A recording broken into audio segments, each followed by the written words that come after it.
So yeah, just first off, what it means to be inducted into the Ohio State Athletics Hall of Fame, and just what this day means to you. A huge honor. Huge honor. Something you can't take lightly and think about the program and the greats that have come before you. Really, I know that our facility is decorated with Hall of Famers and the first round draft picks. So to be amongst the men of that type of demeanor and that nature, I mean, it's phenomenal. You're among a lineage recently of great centers who have played here. When you talk about obviously you winning the Rimington, Pat, Nick Mangold, recently Seth McLaughlin, Carson's been playing great this year. Just what does that mean to you, and what do you think has made Ohio State have so much success at that position over the years? First off, great pride to take great pride in being a Remington winner. Again, something that you don't take lightly, the best in the nation, and to have that lineage, especially going through Ohio State, I think that there's a little bit of grit. I mean, seriously. I know in my position and in Pat's position, obviously playing guard and then going to center, having the full well-roundedness about understanding the offense and being the representation of that unit for that team, and definitely an ounce of leadership. I think again, you're the guy. Everybody's looking at you. Everybody needs to make sure you know the plays, you know what's going on, you set the demeanor, you set the tone, and so that's just a lot of respect, and a lot of great pride out of that. So, Carson, keep on keeping on. Love to see you the next one. Awesome. If you had to pick one, what's your favorite memory from Ohio State? Always talking about the Alabama game. I mean, we really. So I live down in Dallas, Texas now, and everybody talks about the SEC and the South football. It's a different brand, and for us to go down there at the pinnacle of what Nick Saban and that program. I mean, seriously, there was call it a franchise. I mean, they were winning constantly and playing their brand of football. I think that's something that's huge. Again, we talk about playing our brand.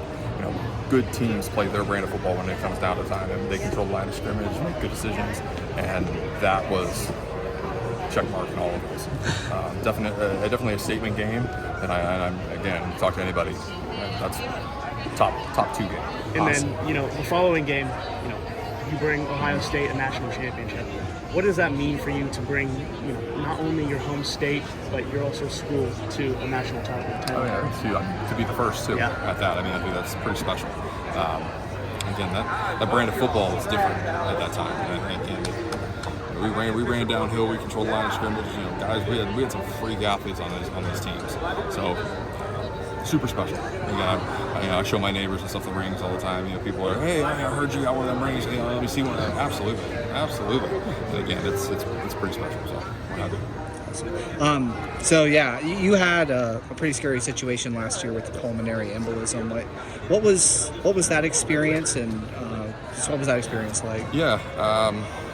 So to kind of give a timeline, I brought my son, who was 1 at the time, up to the spring game. Started feeling some things, lightheadedness, shortness of breath. And we were on ag campus and walked across the bridge and had to take a couple stops. Things are uncharacteristic to me. Still playing, just finished up year 5, just finished up year 6, looking to go into 7. And 2 weeks later, I went to go down to pick up a lawn sprinkler to move it, and damn near passed out. So terrifying, because again, something unprovoked, don't have answers to. So to this day, you got to walk away, got to make the right decision, because I have an internal belief that something might potentially terrible happen. And I told my wife, I said, if I can't walk off this football field after practice or a game or whatever, it's just not worth it. So I'm sure that's something that having young kids makes especially scary, right? Because you want to be there. Oh yeah. I got checked out of the hospital after having surgery, and held my son and just cried. It's so much bigger than the sport itself, but definitely terrifying. Again, not every day is promised, and it's not just a saying; it's a truth. Yeah. So, how does it feel to be out of football now? Is it weird? Is it what's the last year been like? Yeah, it's definitely weird. I will say that. But still, the love and the passion in the game. College football is so special. And 6 years in the league, multiple different teams, different franchises, and the way that they operate. College football is still pure and raw and just so authentic in itself.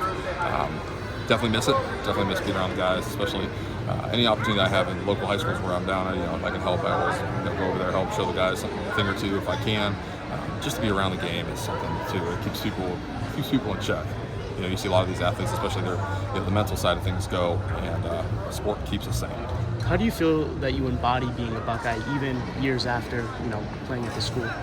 I think it's a brand of person. Truly, any places I've been down there, you've got to be from the Midwest. It's I am, from open doors, yes ma'am, no sir, that kind of stuff. But we're authentic, and we're genuine. We're tight.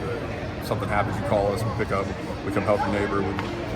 We watch the little ones in the neighborhood, and that's that type of person. That's what being a Buckeye really is. It's being special. It's being authentic and genuine, and very proud every time. Hey, where'd you do your undergrad? I went to the Ohio State University. There's a pride element of that, and I know that we're Buckeye fans, and they're all over the country. But it's the truth. They really are all over the country. Is there anything else that you take from your time with the Buckeyes that you still use in your everyday life today? I think the big thing too is accountability. Again, because I don't have a structure in my life at this moment right now. I'm not with an NFL team. I'm not with a corporate America. I'm not employed at this moment. So it's one of those taking retirement, but still having that accountability that every day you show up. Being a father, I got 2 little boys that I have to go and be the example for, and I don't take that lightly at all. So we're indoctrinating them into the Ohio State athletics, I'll tell you that. There's only one school you're going to there. You're going up north. We're not wearing burnt orange or Aggie red, whatever that is. No, we're going back up north. So, just take a lot of tremendous pride in showing up for them. Have you had time to reflect on your career and what comes to mind when you think about just your football journey? Sometimes I think we get lost. I get lost in it. I kind of shrug it off a little bit. But because of this Hall of Fame situation and being able to kind of really reflect on it, did some pretty incredible things. But I think the most important element of it is who I did it with and the people who had an impact on it. Again, seeing Jerry and some of the memories I have with him, he just shot off a story, to my wife, and my wife's like, I didn't even know that. I'm like, man, I remember that. So it's the special people that are part of your journey that really shape and mold that, and that's where you really get to reflect. The accolades, the Rimington, this, that, the Big Ten championships, all that kind of stuff, they're great memories, they're great team memories. But again, if it wasn't for certain people on that journey, coaches, trainers, staff members, even I went to Fisher College of Business, some of those professors really kind of shaped my career and some of the ways my outlook and thoughts on things. That's the impressive pieces you go to reflect on things.